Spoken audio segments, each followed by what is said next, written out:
Donc là, on est sur le rappel sur la dérivation et concave et convexe. Quand tu étais en première, tu avais vu par exemple que la dérivée de x au carré, c'était 2x. Et après, vous avez fait un peu les fonctions composées. En gros, vous aviez fait quand on avait ax plus b au carré et qu'on dérivait. On va oublier ça. Maintenant, on va juste faire soit j'ai x au carré que je dérive, ça fait 2x, soit j'ai autre chose au carré que je dérive. Et tout simplement, je recopie mon 2x, mais je mets u, et je mets u' devant la multiplication. Ça, c'est la convexité? Non, c'est dérivation. Ah, ok. Je fais juste les rappels de dérivés, et après on fait concave et convexe. Ok. On aura besoin de faire bien dérivé pour pouvoir faire concave et convexe. Je donne un exemple ici. Si tu as par exemple 3x puissance 5 moins 4 au carré, et que tu veux dériver, c'est du u, le u il est là, au carré. Donc, tu reprends la formule qu'il y a ici, sauf qu'à la place de mettre x, tu mets u. Donc u de x est égal à 3x5 moins 4. U' est égal à 15x4. Donc tu mets ton 2, c'est le 2 qui est ici. Ton u, 3x5 moins 4, comme si c'était ton x, mais devant tu mets ton u'. 15x puissance 4. C'est bon pour ça. Et c'est partout pareil. Ça veut dire que, je reprends juste, si tu as x au carré et que tu dérives, tu obtiens 2x. Si tu as u au carré et que tu dérives, tu fais comme si tu avais 2x, sauf que c'est u ta variable, c'est une fonction, et tu mets u' en multiplication. Si tu as racine de x et que tu dérives, tu obtiens 1 sur 2 racine de x. Si tu as racine de u, c'est facile, hein, soit j'ai x, soit j'ai autre chose que x. Tu recopies, sauf que tu mets u à la place de x, et tu mets u' en multiplication. Donc okay. Il a disparu, hein, tu mets 1 fois, mais ça ne sert pas à grand chose de mettre 1 fois. Si tu as x puissance n et que tu dérives, ça fait x puissance n moins 1, on perd un degré, on met le n devant. U puissance n, bah, on a commencé à comprendre, on recopie, sauf qu'à la place de mettre x, je mets u, et je mets u' devant en multiplication. Si on a e de x, ça on a déjà fait hier, e de x, e de u, bah, je recopie e de x, sauf que je mets u, et je mets u' devant en multiplication. Quand on a 1 sur x, ça fait moins 1 sur x au carré.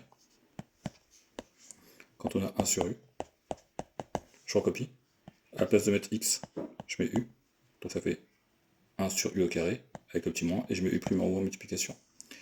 Quand on a ln de x, que je dérive, ça fait 1 sur x. Ln de u, bah, ça fait u à la place de x, et je mets u' en haut en multiplication. J'ai dû oublier les cosinus et les sinus, mais sinon j'ai que ça. Je pense qu'on a tout là. Quand on a cosinus de x et qu'on dérive, ça fait moins sinus x. Quand on a cosinus de u et qu'on dérive, ça fait donc le moins sinus u, mais je mets devant u', donc je mets ici hein, en multiplication. Okay. Pareil pour sinus. Sinus de x, quand je dérive, ça fait cosinus de x. Il n'y a pas de moins qui apparaît. Sinus de u, ça fait u' cos de u. Et là, on sait à peu près tout dérivé, tout ce que tu as besoin de savoir dériver pour niveau terminal. Je regarde si j'ai oublié quelque chose. E de u, puissance n, u au carré, 1 sur u, racine de u. Normalement, je les ai tous faites. Alors, juste au niveau ici, pour la racine, je vais mettre en rouge. Bien sûr, il faut que u soit plus grand que 0, strictement, pour pouvoir dériver. Parce que j'ai une racine, donc u doit être positif ou égal à 0, mais vu que ma racine elle se retrouve au dénominateur, il ne faut pas être égal à 0. Ici, il faut que u soit différent de 0. Ici, il faut que u soit strictement positif à cause du ln. Et c'est tout, je pense que j'ai pas oublié de choses.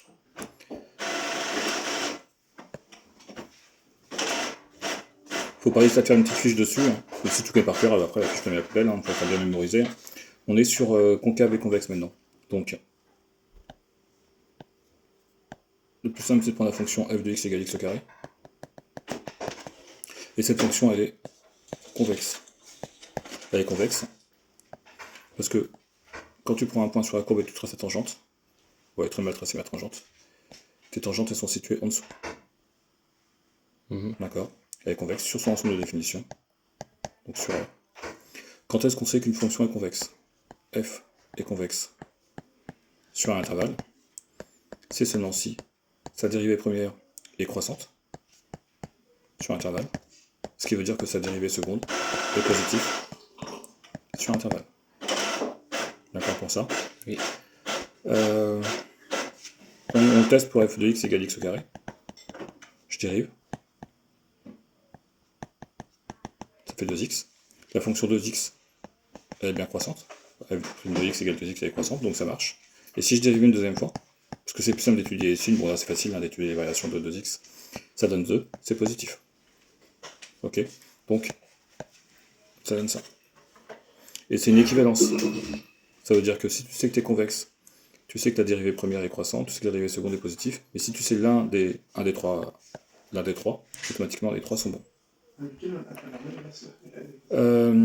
F concave, je prends la fonction racine. Donc f' il pourra jamais être positif, mais que ce soit pas convexe.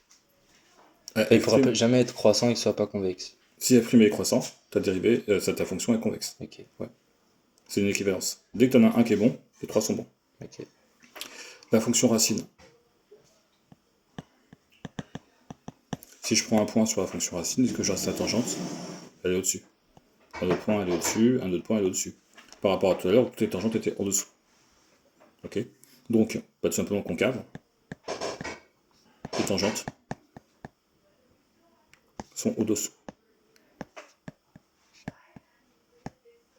Au-dessus, pardon. De la courbe. On peut dire aussi la courbe est en dessous, c'est pour ça. Et donc, tout simplement, f concave sur un intervalle. C'est-à-dire que ta dérivée première, elle est décroissante sur le même intervalle, et ça veut dire que la dérivée seconde, elle est négative sur le même intervalle. On peut tester avec la fonction, j'avais pris quoi, racine de x. Bon, c'est peut-être pas même le bon exemple pour... je dérive, ça fait 1 sur 2 racine de x. Sauf que là, je peux pas étudier les variations facilement. En réalité, je sais qu'elle est décroissante, de toute façon. Parce que quand x va être croissant, racine de x va être croissant et je vais être décroissant. Et ça, on va dire que tu sais pas étudier, donc on dérive une deuxième fois. J'ai pas compris. Là, j'ai pris ma fonction racine, Ouais. j'ai dérivé.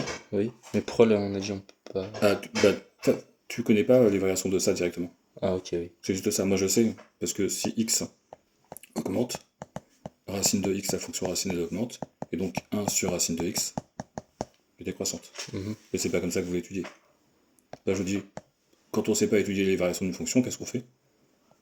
On dérive une deuxième fois. D'accord. Donc on va dériver la fonction 1 sur 2 racine de x. On est sur la forme 1 sur u. D'accord. Et quand on dérive 1 sur u, ça fait moins u' sur u au carré. C'est bon pour l'instant. U de x, c'est 2 racines de x. Quand je dérive, je garde 2. Et je dérive la racine. Ça donne ça. Les deux, ils s'éliminent. Et à la fin, u' de x, ça fait 1 sur racine de x. Donc on est parti. Moins u' sur u de x. C'est bon pour l'instant. La grandeur de fraction, elle est ici. Ouais. Je vais juste... Hop. Bien.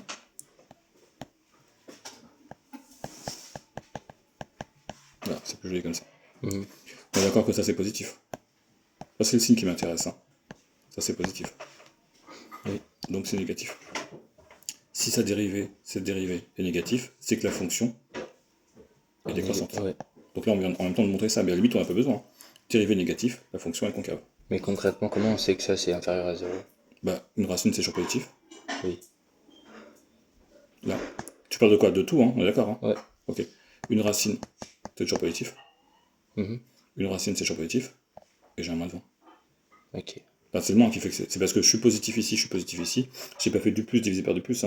J'ai fait je suis positif et j'ai un moins de 20, donc je suis négatif. Ok. D'accord. Donc si ma dérivée seconde est négative, ma fonction est concave. Tu veux pas que la dérivée seconde, c'est la dérivée de ça. D'accord. Donc si cette dérivée est négative, ça veut dire que ma dérivée première est décroissante. C'est-à-dire que ça, entre guillemets, je t'ai dit, on peut pas le faire directement, sauf par rapport à ce que j'ai fait tout à l'heure que j'ai effacé. Mais justement, on dérive une seconde fois pour avoir le signe de la dérivée, pour avoir les variations de ça. Ok. Ok pour ça? Oui. Et on va appliquer en exercice, tout simplement. Et va falloir que j'apprenne tous les trucs toutes les formules pour dériver. Ouais. Bon, il n'y a pas beaucoup, Ah bon? Regarde. Le tableau il est là. Je sais pas si je l'ai effacé ou pas. Peut-être c'est sur l'autre document. Ouais.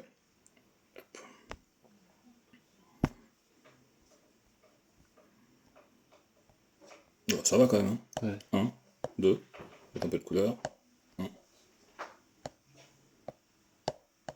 1, 2, 3, 4, 5, 6, 7, 8. Et après, tu as les quelques formules de primitives qu'on a faites hier, qui sont assez simples en plus, parce que elles viennent ça vient de là. Il faut juste bien les poser, pas se planter de trucs. Les formules de primitives, tiens, je peux te les redonner maintenant. Tu vas m'aider un petit peu. On avait U', U. C'était U au carré sur 2. On gagnait 1 degré. On avait U', U puissance n. C'est la même, hein. C'est UN plus 1 sur n. On avait quoi encore? U' sur U. ln de U, à la condition que U soit positif. On avait quoi encore? U' sinus de U. Ça fait cosinus de U.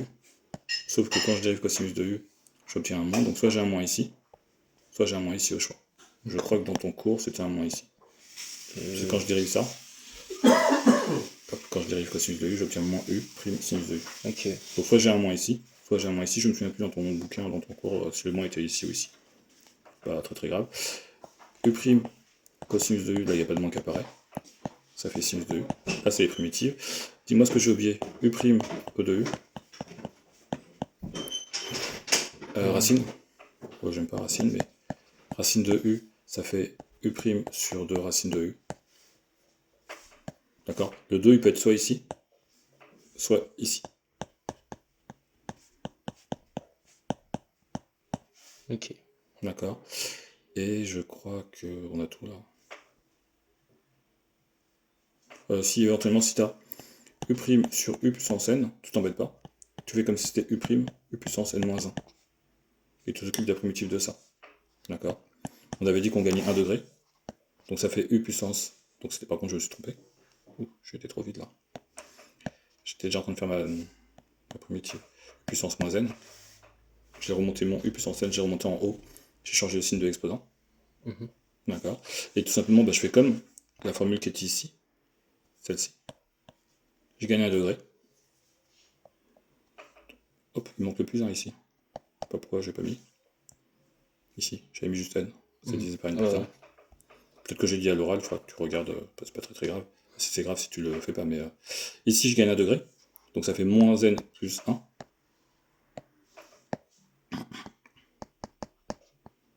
Divisé par moins n plus 1. Ok. D'accord? Ça t'évite de galérer sur un truc comme ça, tu le remontes, tu changes le signe de l'exposant, et tu fais les formules que tu connais déjà. Là, tu as toutes tes formules dérivées et primitives sur cette truc-là, donc tu reprends la vidéo et tu regardes. C'est bon pour ça, on passe aux exercices concave et convexe. Je coupe la vidéo.